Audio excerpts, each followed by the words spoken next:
Dito sa Papa Dudut Stories, ikaw ay hindi nag-iisa.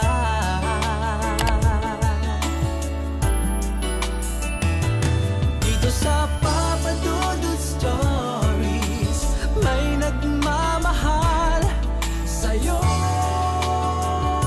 Ang mga magulang daw ay walang nagiging paborito sinuman sa kanilang mga anak.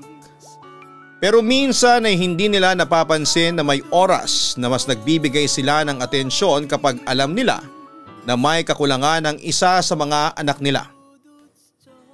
Dear Papa Dudut, palagi raw patas ang pagtrato ng mga magulang sa kanilang mga anak. At kung may nagiging paborito man daw sila, madalas na yon ay ang panganay. Dahil ang panganay na anak ang unang naging dahilan kung bakit natawag silang pamilya. Pero na-realize ko na hindi totoo yon. Dahil kailanman ay hindi ko naranasan ang maging paborito sa pamilya. Hello Papa Dudut at sa mga kaistorya na kagaya kong hindi pinapalampas ang araw na hindi makinig sa iyo sa YouTube channel mo. Itago mo na lamang ako sa pangalang Claire, 27 years old, taga Valenzuela at nagtatrabaho bilang telemarketer. Bata pa lamang kami Papa Dudut nang kapatid kong si Rita nang mamatay ang papa namin dahil sa isang aksidente. Kaya mag-isa na lamang si Mama na bumubuhay sa amin ang kapatid ko. Hindi naman siya nahirapan sa umpisa kasi may malaking pera sa insurance ang nakuha niya nang mamatay si Papa. Ginamit niya yon para makapag-buy and sell siya ng mga mamahaling bag at damit. Kaya kahit single mom siya ay hindi kami masyadong nakakaranas ng hirap sa buhay Papa Dudut. O bakit pawisan niyang noo mo Rita? Tanong ni Mama sa kapatid ko. Kakauwi niya lang noon galing sa palengke. Nagwalis po kasi ako sa may likod ng bahay, tugon naman ng kapatid ko. Bakit naman nagwalis ka doon tirik na tirik ang araw sa labas? Tanong pa ni Mama. Kasi Mama, naglinis po ako dito sa sala. Ang wika ko naman. Dapat ikaw na lang ang nagwalis doon kesa dito sa nakababatang kapatid mo Claire. Kung inatake to ng hika niya at hindi mo kagad nakita, paano mo siya matutulungan? Paninermon ni Mama. Hindi naman po ako inatake ng hika, saka hindi rin naman po talaga ako napagod. Medyo napawisan lang po ako ng konti. Pagtatanggol naman ni Rita sa akin. Ay nako, basta sa susunod ay wag mo nang uutusan masyado sa labas ng bahay itong kapatid mo Claire. Dagdag pa ni Mama. Opo Mama. Mama, may pasalubong po ba kayo sa amin?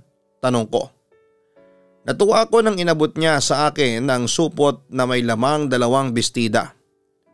Claire, hayaan mo pala munang si Rita ang pumili ng gusto niyang kulay sa 2 dress na yan ha? Kasi karamihan sa mga damit niya ay pinaglumaan mo lang. Kaya siya muna ang papipiliin mo sa mga yan ha? Utos pa ni Mama. O mamili ka na raw. Naiinis na pag-abot ko ng dress kay Rita. Ito na lang Pink, yung sa akin, ang wika ni Rita. Yan nga sana yung kulay na gusto ko kesa dito sa blue ang wika ko naman. Ganun ba? Sige, ito na lang blue yung sa akin. Sa'yo na yung pink ate, ang sabi ng kapatid ko. Hayaan mo na ang blue na bestida sa ate mo Rita. Ito na lang pink ang sayo kasi alam ko na paborito mong kulay ito. Si Mama na ang nagsalita. Pero okay lang naman po sa akin kahit itong blue na lang po ang dress Mama, ang sabi pa ni Rita. Wag nang makulit at kunin mo na itong kulay pink Rita. Iniisip ko talaga na yan ang pipiliin mo kasi paborito mo yan. Claire, ito na yung kulay blue na dress. Kunin mo na ito at pagkatapos dalhin mo na rin sa kusina itong mga pinamili kong gulay at hugasan. Magpapahinga lang ako ng kaunti tapos magluluto na rin ako ng tanghalian natin. Wika pa ni Mama. Papa Dudut, mga bata pa lamang kami ay sakitin at may hika na ang kapatid kong si Rita. Yun ang sinasabi ni Mama na dahilan kung bakit madalas ay nasa kanya ang atensyon nito. Pero para sa akin ay paborito lang talaga si Rita ng mama ko. Siya kasi ang palagi nitong pinapaboran at inaalagaan. Minsan tuloy ay naisip ko na sana'y ako na lamang ang mas naging sakitin at baka sakali na makuha ko ang atensyon at pagmamahal ni mama. Baka sakali na ako ang maging paborito niya. Hindi lang kasi madalas na mangyari na si Rita ang pinapaboran ni mama. Palagi yung nangyayari sa bahay namin, Papa Dudut. Gusto ni mama na si Rita ang unang mamimili sa mga pasalubong niya. Si Rita ang unang kukuha ng part ng chicken kapag nagluto si mama ng fried chicken. Si Rita ang tatanungin ni mama sa flavor ng ice cream na iuuwi niya at kung ano-ano pa, na si Rita lang palagi ang nakikinabang. Sana talaga ako na lang ang naging sakitin. Para ako na lang din ang naging paborito ni Mama, Papa Dudut. Nandito ka lang pala sa may Terrace Claire. Kanina ka pang hinahanap ng lola at mga pinsan mo sa ibaba. Wika ni Mama nang makalapit sa akin. 17th birthday celebration noon ni Rita at talaga namang bongga ang handaan. Tinawagan ko lang po yung kaibigan ko, wala pong signal sa ibaba kaya pumunta muna ako dito. Wika ko. Kumain ka na ba? Parang hindi pa kita nakitang kumuha ng pagkain mula kanina. Pansin ni Mama. Busog pa naman po kasi ako kaya mamaya na lang po ako kakain. Mama, bakit po ganito kalaki ang birthday party na ibinigay ninyo kay Rita? Hindi pa naman po niya 18th birthday. Tanong ko. Kasi natuwa ang lola mo nung mapasama ang kapatid mo sa Dean's List. Dapat talaga sa restaurant lang tayo magse-celebrate. Simpleng dinner lang. Pero ang lola mo ang mapilit na mag-catering service dito sa bahay para sa birthday ni Rita. Huwag mong sabihin na nagtatampo ka pa rin. Tanong naman niya sa akin. Bakit naman ako magtatampo? Sanay naman ako na paborito ng lahat, si Rita. Lalo na ni Lola. Malungkot na sabi ko. Hindi totoo yan. Walang paborito ang lola mo sa inyong magkapatid. Git pa ni Mama. Palagi niyo yung sinasabi pero iba naman ang nakikita at nararamdaman ko. Sige na po ma, kakain lang po ako at bigla akong nakaramdam ng gutom. Maiwan ko na po muna kayo dito sa terrace, paalam ko. Papadudot lahat na nga ng pabor at mas ay palaging nakukuha ni Rita. Nung nag-celebrate ako ng 18th birthday ko ay hindi kasi bongga ng sa kanya. Kahit pa nga nang graduate ako na salutatorya noong nasa elementary ako. Nagluto lang ng pansit si Mama para sa bahay. Ang dahilan niya naman noon ay hindi pa raw kami nakakabawi sa mga gastusin dahil sa pagkamatay ni Papa. Pero kahit na maraming araw o espesyal na okasyon nang pwede niyang ibawi sa akin, pero hindi niya ginawa yon. At pagdating kay Rita ang bilis niyang magbigay ng bonggang party. Sa totoo lang Papa Dudut ay naiisip ko noon na paano kaya kung wala na lamang akong kapatid. Paano kung nag-iisang anak na lamang ako? Paano kung si Rita na lamang ang nawala at hindi si Papa? Siguro sobrang saya ng buhay ko kapag nagkataon na gano'n ang nangyari. Kasi alam ko sa sarili ko na ako lang ang mahal at paborito ng mga magulang ko, Papa Dudut. Nasa 3rd year college ako at 2nd year naman si Rita na magtrabaho si Mama sa abroad. May pinsan kasi siya na nakatira sa Canada at inalok siya ng trabaho na kaagad namang tinanggap ni Mama. Dahil malaki naman ang tiwala niya sa akin kahit papaano kaming dalawang magkapatid na lamang ang naiwan noon sa bahay. Paminsan-minsan ay dinadalaw naman kami ng mga tita namin para masigurado na ayos lamang kami. At si Mama naman ay palaging tumatawag para kumustahin kami ni Rita. Hindi naman ako masyadong nahirapan bilang panganay kasi may kusa rin namang kumilos sa mga gawaing bahay ang kapatid kong si Rita, Papa Dudut. Nagtotoka-toka kami ng mga gawain kung sino ang maglalaba, maglilinis ng bahay, magliligpit ng pinagkainan, magluluto at kung ano-ano pa. Mabuti na lang din at hindi mareklamo itong si Rita kahit madalas na tinatambakan ko siya ng mga gawain kapag hindi rin schedule ng tawag ni Mama sa bahay. Sinasadya kong umalis at gumimik kasama ang mga kaibigan ko. Ayoko kasi na nakikita o nakakasama sa bahay ang kapatid ko. Nakakairita at nakakainis sa pakiramdam, Papa Dudut. Yung inhaler para sa asthma niya, i-check mo rin kung may laman pa. Kahit na hindi na madalas umatake ang asthma ng kapatid mo ay kailangan mo pa rin na i-check ang inhaler niya. Mag-deposit nga pala ako sa bank account mo bukas para pambayad sa bills dyan sa bahay. Saka pambudget ninyo sa grocery. Palagi kang bumili ng prutas sa gulay para sa kapatid mo, okay? Paalala ni mama na noon ay ka-video call ko.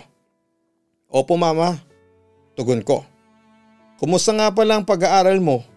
Hindi ka ba nahihirapan sa schedule mo lalo na at ikaw ang nag-grocery at nagbabayad ng bills? Tanong ni mama. Doon ako nabuhayan ng loob at nagsimulang magkwento sa kanya ng mga ginagawa ko sa bahay. Nag-i-enjoy akong kausap si mama nang bigla namang pumasok sa sala si Rita. Si mama na ba yung ka-video call mo sa laptop, Ate Claire? Tanong ni Rita na kaagad na lumapit sa akin.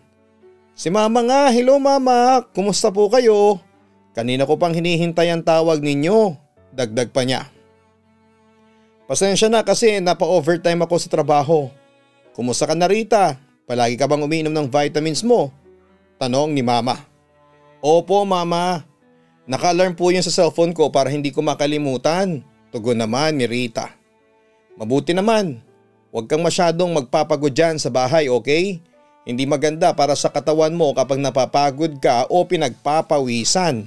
Paalala ni mama. Alam ko po yun, pero tumutulong pa rin ako kay Ate Claire sa paglilinis dito sa bahay. Ayoko po kasing itambak sa kanya ang lahat ng mga gawain. Tugon naman ni Rita. Magtitimpla lang po ako ng kape mama. Kayo na lang po muna ni Rita ang mag-usap. Iwan ko po muna kayong dalawa at pupunta lang ako sa kusina. Paalam ko bago ko sila iniwan ng dalawa. Papadudod sa tuwing tatawag si mama sa bahay, unang-una niyang kukumustahin ang kapatid kong si Rita. Kung maayos raw ba ang pakiramdam nito, kung nakakainom ng vitamins palagi. Kung hindi pa raw ubos ang laman ng inhaler para sa hika ni Rita. At kung ano-ano pang mga bagay, tanong at bilin na lahat ay puro tungkol lamang sa kapatid ko. Pakiramdam ko tuloy noon. Ipinanganak ako sa mundong ito para maging yaya lang ng kapatid ko. Tagabantay, tagapag-alaga, taga-asikaso sa kanya. O hindi ba masyadong halata si mama kung sino ang paborito niyang anak, Papa Dudut.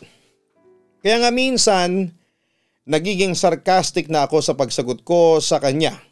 Kasi hindi ko na napipigilan ang sarili ko na mainis. Palagi na lang kasing si Rita ang napapaboran sa lahat ng oras.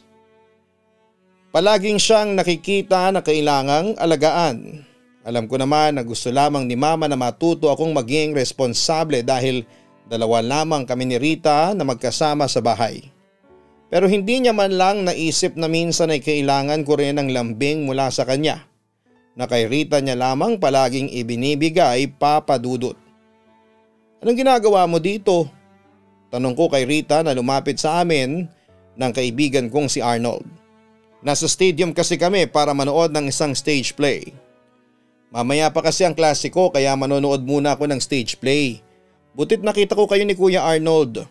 Okay lang ba na dito ako umupo sa tabi mo ate? Tugon ni Rita. Bakit dito pa? Ang dami namang bakanting upuan oh. Naiiritang sabi ko pa. Kasi gusto ko sana nakasama kang manood dito. Tugon niya. Doon ka na lang sa kabilang side ng mga upuan. Hindi ko may enjoy tong stage play kung ang sikip-sikip ng paligid ko. Kaya nga ako pumunta ng ganito kaaga para wala masyadong estudyante na makasabay manood dito. Tapos mangi-istorbo ka naman. Doon ka na. Pagtataboy ko sa kanya. Rita, mabuti pa nga na doon ka na lang umupo sa kabilang side ng audience area. Maluwag din naman doon at wala ring masyadong estudyante. Alam mo naman kasi itong ate mo. Naiinitan ka agad kapag nasisikipan sa paligid niya, ang singit pa ni Arnold. Okay sige, doon na lang ko uupo, malungkot na sabi pa ni Rita. Girl, ang harsh mo naman masyado sa kapatid mo, turan pa ni Arnold. Totoo naman ang sinabi ko na marami pang bakanting upuan dito. Mabuti nga't hindi ko sinabi na nakakairita talaga siya. Hay, nakakasira talaga siya ng araw. Sana magsimula na tong stage play para mawala na ang pagka-bad trip ko dahil kay Rita. Ang wika ko naman.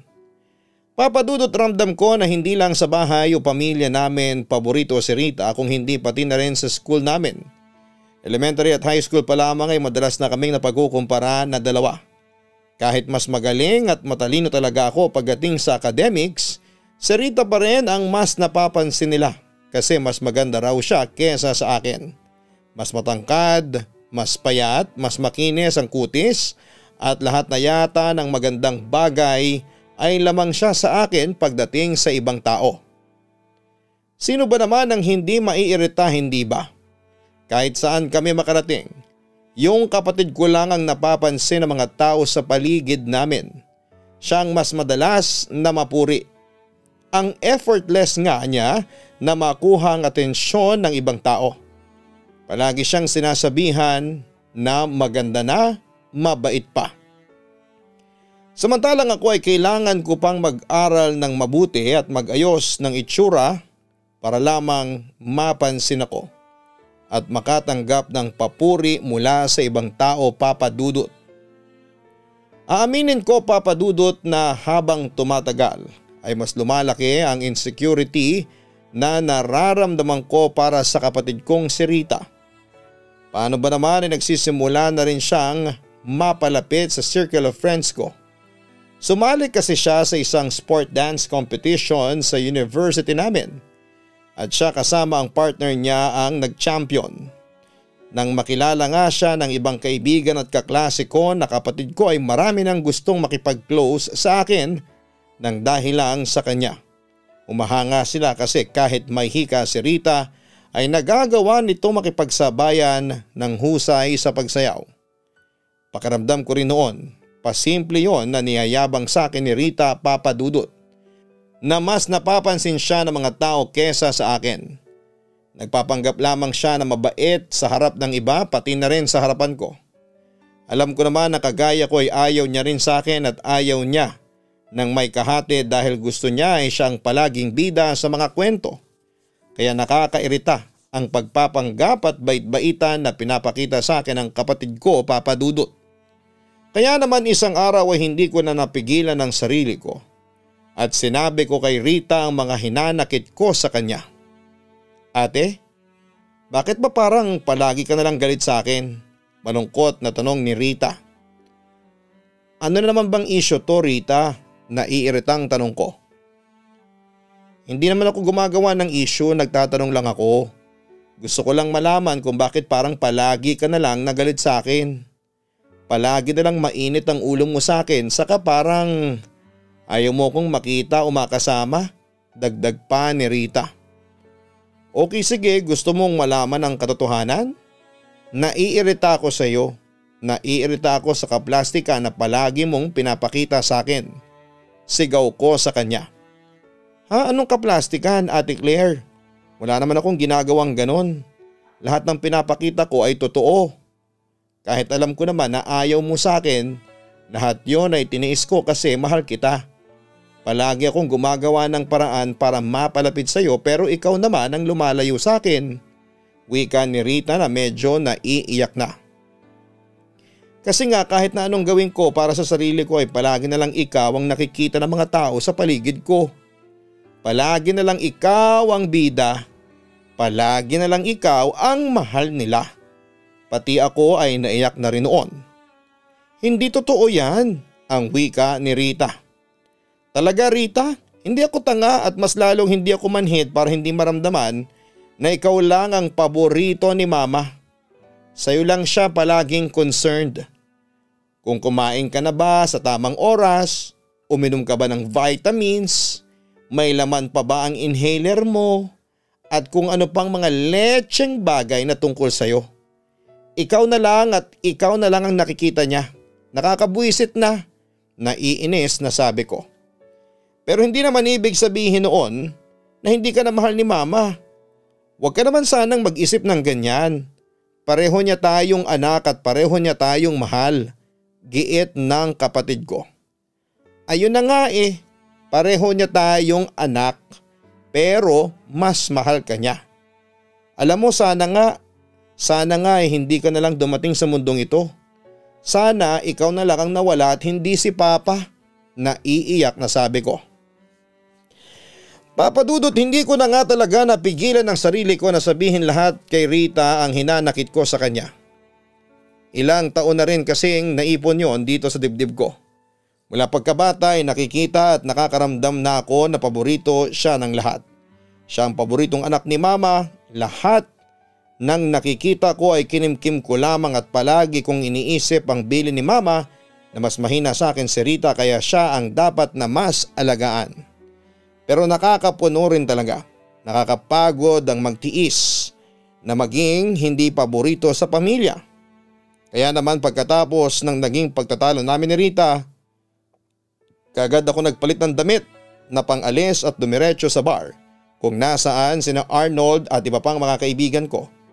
Mabuti na lang at bago yon ay nakatawag na si Mama sa bahay kaya sigurado ako na kinabukasan na ulit siya tatawag para mangumusta. Pinatay ko ang cellphone at nagpakalasing ako buong gabi habang kasama ang mga kaibigan ko hanggang sa hindi ko na malaya na umiiyak na pala ako kay Arnold. Habang sinasabi ko sa kanya ang mga hinanakit ko tungkol sa kapatid kong si Rita. Ang bigat ng nararamdaman ko noon pero hinayaan lang ako ni Arnold na umiyak sa kanya. At pagkatapos ay pinayuhan niya ako na minsan ay mali na rin daw kasi ang nararamdaman ko. Pati ng kinikilos ko. Hindi naman daw kasalanan ni Rita na maging mahina ang katawan niya. Hindi ginusto ni Rita na makuha ang simpatya ng mga tao sa paligid niya. Sigurado raw si Arnold na mahal ako ng kapatid kong si Rita. Dala na rin siguro ng kalasingan ay mas lalo akong umiyak sa mga sinabi niya. Hanggang sa makauwi na kami sa bahay niya at nagpa siya ako na doon magpalipas ng gabi sa kanila, Papa Dudut. Kinabukasan ay sinabayan ako ni Arnold sa paglalakad pauwi sa bahay namin. Pinayuhan niya ako na hindi kasalanan ni Rita na may sakit siya. At dapat daw ay iniintindi ko siya dahil magkapatid kaming dalawa. Alam mo girl, nakita ko yun. Yung mga pasimpleng paglapit niya sa'yo kapag nasa school tayo. Kahit palagi mo siyang pinapaalis. Yung pagsabay niya sa ating kumain sa kantin kahit na tinatarayan mo siya. Yung pagtawag niya sa'yo sa cellphone mo kahit na nasa gimikan tayo. Saka iba pang bagay na ginagawa niya para lang maramdaman mo na concern siya sa'yo. Kaya nga minsan ay naaawa rin ako kay Rita kasi nakikita ko kung gaano niya kagusto na magkalapit kayo kahit palagi mo siyang pinagtatabuyan. Ang kwento ni Arnold sa akin habang naglalakad kami. Doon na ako nagsimulang makonsensya. Ay, ano ba yan? Lalo tuloy akong na-guilty. Kausapin ko na lang siya mamaya at ako na ang hihingi ng sorry sa kanya. Wika ko. Very good ka dyan sa plano mong gawin girl. Tulad ni Arnold nang makarating kami sa bahay ko. Plano ko na talagang makipag-ayos noon kay Rita at hihingi ako ng sorry sa kanya sa lahat ng mga pang-aaway na ginawa ko.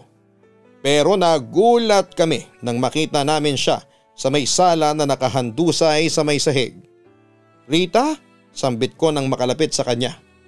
Diyos ko Claire, kulay blue na ang mukha ng kapatid mo at ang balat niya sobrang lamig na. Ang mabuti pa ay hihingi na ako ng tulong sa mga kapitbahay. Babalik agad ako. Natatarantang wika ni Arnold bago siya kaagad na lumabas. Rita, please gumising ka, parang awa mo na, gumising ka na.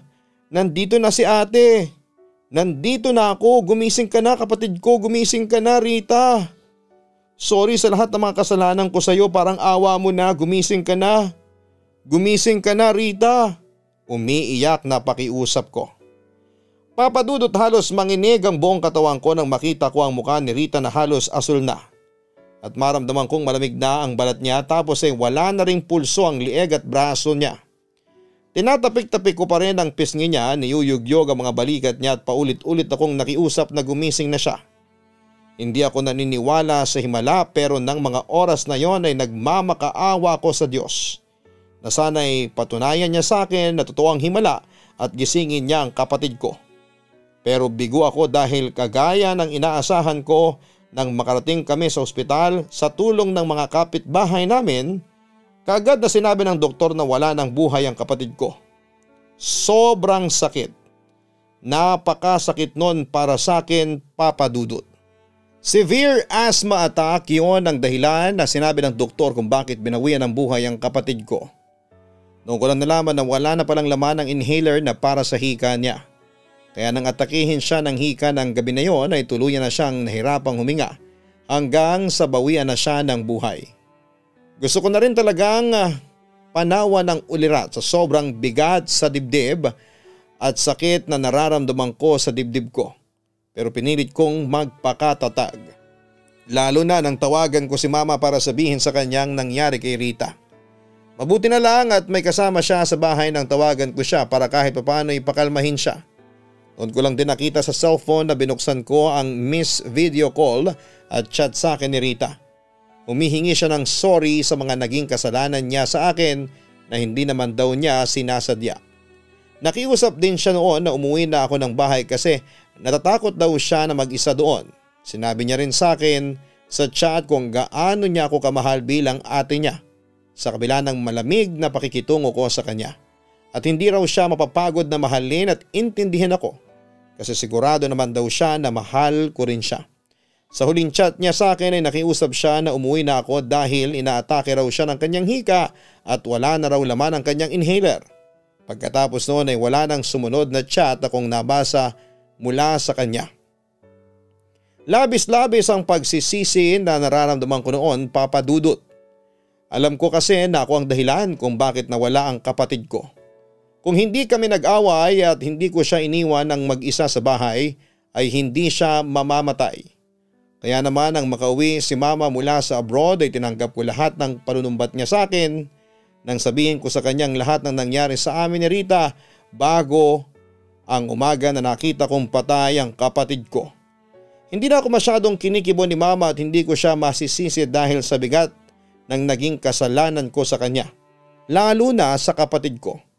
Nang mailibing si Rita ay bumalik na rin kaagad sa abroad si mama para muling magtrabaho. Siguro ay parte na rin ng pag-move on niya mula sa pagkamatay ni Rita ang ginawa niyang pagtatrabaho. Kahit na hindi naman na kailangan lalo na nang makapagtapos na ako ng kolehiyo at magkaroon ng maayos na trabaho.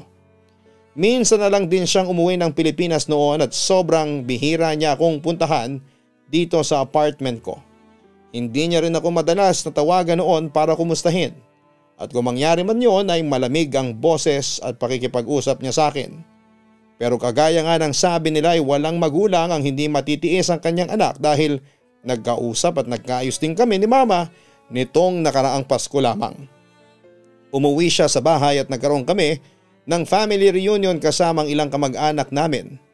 Nang makapagsolo kami ni mama ay doon ako muling humingi ng tawad sa kanya at sa wakas ay pinatawad na rin niya ako. Kasunod ang isang mahigpit na yakap. Papa Dudut, 6 na taon na ang nakalipas pero hanggang ngayon ay dala ko pa rin dito sa dibdib ko ang bigat. Galit at pagsisisi dahil sa pagkawala ni Rita. Hanggang ngayon ay sinisisi ko pa rin ang sarili ko at sana'y dumating ang araw na kagaya ni mama mapatawad ko na rin ang sarili ko. At kung totoo man na dumadalaw sa panaginip ang mga taong mahal natin sa buhay na namayapa na, sana'y dalawin ako ni Rita at sabihin niya sa akin na pinapatawad na niya ako para masabi ko rin sa kanya kung gaano ko siya kamahal bilang ate niya. Salamat po pala kung sakali mang mapili ninyong basahin ang kwento ko, Papa Dudut. Yours truly, Claire. Maraming salamat, Claire, sa pagbibigay ng oras na maibahagi ang istorya mo dito sa aming YouTube channel.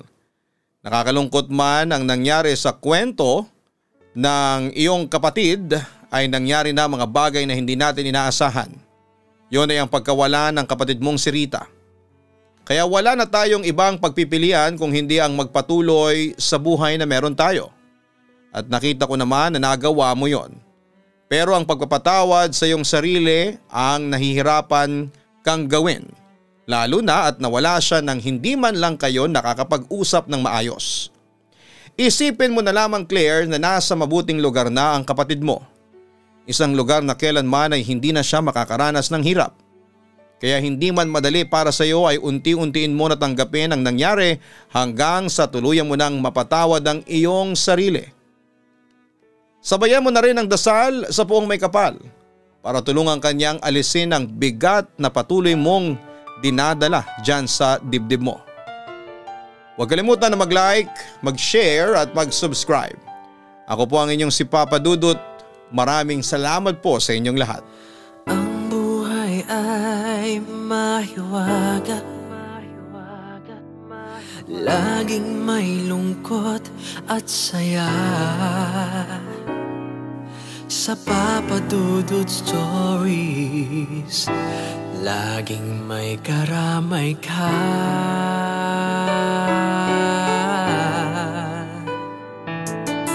Mga problemang kay bigat, dito ay pakikinggan ka. Sa Papa Dudut Stories, kami ay iyong kasama. Dito sa Papa Dudut Stories, ikaw ay hindi nag-iisa.